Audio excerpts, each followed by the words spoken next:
श्री सच्चिदानंद सद्गुरु साईनाथ महाराज की जय।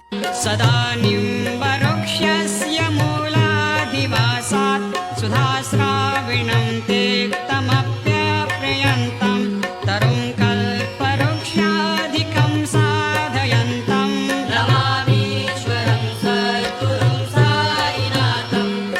ಶ್ರೀ ಸಾಯಿನಾಥರವರ ಸನದು ಮತ್ತು ನುಡಿಮುತ್ತಿಗಳು.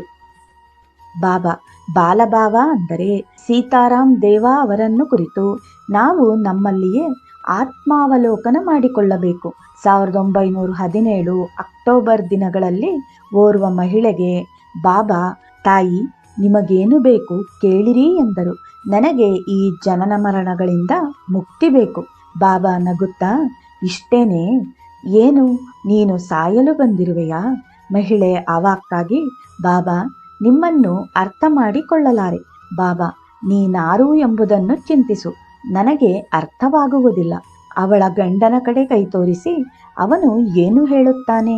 ಆಗ ಮಹಿಳೆ ತನ್ನ ಗಂಡನ ಬಳಿ ಬಂದು ಬಾಬಾ ಅವರು ಹೇಳಿದುದರ ಅರ್ಥವೇನು ಎಂದು ಕೇಳಿದಳು. ಆಗ ಅವರು, ಬಾಬಾ ಅವರ ಮಾತುಗಳು ಬಹಳ ಗೂಢವಾದವು. ನಾನು ಅದರ ಅರ್ಥ ತಿಳಿದಿರುವೆ, ಆದರೆ ಪೂರಾ ತಿಳಿದಿಲ್ಲ. ಬಹುಶಃ ಅವರು ಹೇಳಿರುವುದು ಹೀಗಿರಬಹುದು: ಈ ಜೀವವು ಸಾಕ್ಷಾತ್ಕಾರ ಪಡೆಯುವ ತನಕ ಅನೇಕ ಸಾರಿ ಜನ್ಮವೆತ್ತಬೇಕಾಗುತ್ತದೆ.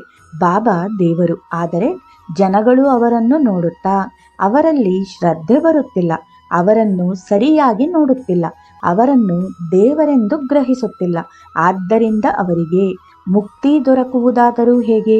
ಪ್ರತಿಯೊಬ್ಬರೂ ಶಾಸ್ತ್ರದಿಂದ ಜೀವ ಮತ್ತು ಶಿವ ಒಂದೇ ಎಂದು ತಿಳಿಯಬೇಕು. ನೀನೇ ಶಿವ ಅಥವಾ ದೇವರೆಂದು ತಿಳಿ. ನಿನ್ನ ಅನಿಸಿಕೆಯಲ್ಲಿ ಅನುಮಾನವಿಲ್ಲ.